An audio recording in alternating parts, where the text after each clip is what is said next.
जिला के अध्यक्ष श्री प्रताप सिंह बिष्ट जी, प्रदेश महामंत्री श्री खिलेंद्र चौधरी जी, राजेंद्र बिष्ट जी, उत्तराखंड शासन के मंत्री श्री सौरभ बोगणा जी, बलवंत सिंह भौर्याल जी, बंशीधर भगत जी, भारतीय जनता पार्टी के सभी पदाधिकारीगण और भारी संख्या में देवभूमि के इस हल्द्वानी में उपस्थित मेरे बहनों और भाइयों, देवभूमि की इस पावन धरा को जिसने न केवल अपनी प्राकृतिक सुंदरता के कारण परमात्मा को अपनी ओर आकर्षित किया, बल्कि अनेक महापुरुषों को देने वाली धरती है। जिस धरती ने उत्तर प्रदेश के पहले मुख्यमंत्री पंडित गोविंद वल्लभ पंत को जन्म दिया हो, जिस धरती में पंडित नारायण दत्त तिवारी और हेमवती नंदन बहुगुणा जैसे सपूतों को जन्म देकर के उत्तर प्रदेश को यशस्वी नेतृत्व प्रदान किया हो, उत्तराखंड की इस देवभूमि को कोटि कोटि नमन करते हुए मैं आप सबका हृदय से अभिनंदन करता हूं।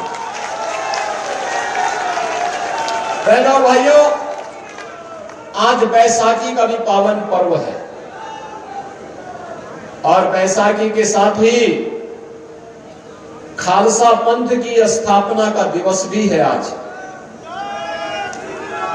इस अवसर पर बैसाखी की हार्दिक बधाई देते हुए मैं सभी सिख बंधुओं को भी खालसा पंथ की स्थापना दिवस पर हृदय से उनका अभिनंदन करता हूं। आप याद करिए कि गुरु गोविंद सिंह जी महाराज ने 1699 में जब हिंदू धर्म की रक्षा के लिए खालसा पंथ की स्थापना की थी, उस समय उन्होंने उद्घोष किया था कि सकल जगत में खालसा पंथ गाजे, जगे धर्म हिंदू सकल भंड भाजे। बहनों भाइयों, चार पुत्र उनके देश और धर्म की रक्षा करने के लिए बलिदान हो गए, लेकिन उन्होंने उफ नहीं किया। जब गुरु गोविंद सिंह जी महाराज से पूछा गया कि आपके 4 पुत्र और माता गुजरी, ये सब बलिदान हो गए, तो उन्होंने एक ही बात कही थी। उन्होंने कहा था कि 4 हुए तो क्या हुआ, जीवित कई हजार, और इस देश और धर्म के लिए जिनका पूरा जीवन समर्पित हो, ऐसे गुरु गोविंद सिंह जी महाराज की इस पवित्र परंपरा को नमन करते हुए मैं उन्हें बैसाखी की हृदय से बधाई देता हूं। आज मेरा सौभाग्य है कि मुझे देवभूमि में आने का अवसर प्राप्त हुआ है। और बहनों और भाइयों, यहां का तो कंकड़ कंकड़ में शंकर है। यहां का तो हर स्थल अपने आप में पवित्रता के भाव से भरा पड़ा है, और इसीलिए यहां पर जमरानी बांध की बात हो रही थी।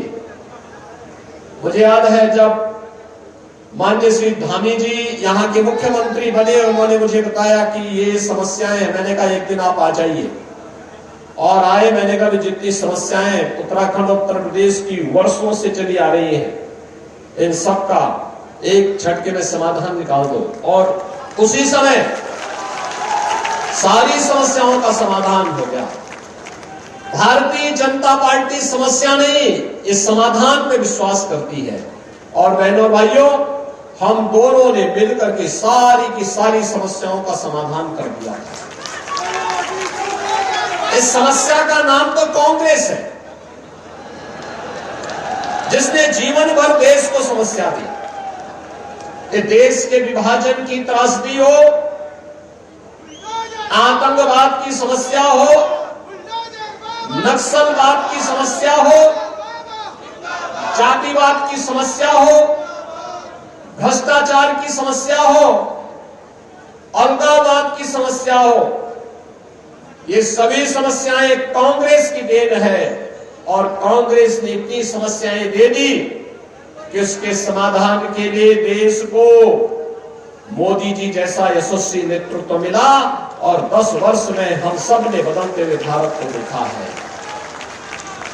बहनों और भाइयों, ये बदलता हुआ भारत वैश्विक मंच पर 140 करोड़ भारतवासियों को सम्मान दे रहा है, सीमाओं की सुरक्षा कर रहा है। जब उत्तराखंड का नौजवान देश की सीमाओं की सुरक्षा करते हुए पूरे देश को आश्वस्त करता है कि निश्चिंत रहो, हम सीमा की सुरक्षा के रूप में प्रहरी के रूप में खड़े हैं, तो 140 करोड़ का भारत निश्चिंतता के साथ अपनी नींद को, रात की नींद को बड़ी चैन के साथ सोता है, क्योंकि उसे मालूम है कि हमारा बहादुर जवान देश की सीमाओं की रक्षा करते हुए खड़ा है, सरकार उसके पीछे खड़ी है। और आपका सौभाग्य है कि रक्षा मंत्री के रूप में इसी माटी के सपूत अजय भट्ट भी उन सैनिकों के प्रोत्साहन के लिए सीमावर्ती क्षेत्रों में निरंतर प्रवास करते हैं। बहनों और भाइयों, देश में इंफ्रास्ट्रक्चर का जो आज कार्य हो रहा है, अत्याधुनिक infrastructure, highway, railway, metro, rapid rail, AIIMS, IIT, IIM, 1 district 1 medical college, और उत्तराखंड के लिए तो मेरा तो बचपन ही उत्तराखंड में व्यतीत हुआ था। बहनों भाइयों, 100 में से 9 घर भी नहीं होते थे जहां पानी मिल पाता हो। 2-2, 3-3 किलोमीटर दूर जाकर के पानी लाना पड़ता था, कितनी परेशानी होती थी। और बहनों भाइयों, आज आप देखते होंगे हर घर नल की योजना, और मैं धन्यवाद दूंगा धामी जी कि आज 100 में से 900 घरों में पानी पहुंच गया है। ये जो परिवर्तन है, पहले यहां पर ईंधन की भी समस्या थी, लकड़ी बीनने के लिए जंगल में जाना होता था, क्योंकि कांग्रेस केरोसिन भी नहीं दे पाती थी, यानी मिट्टी का तेल भी नहीं दे पाती थी। और अब तो उज्ज्वला योजना के कनेक्शन,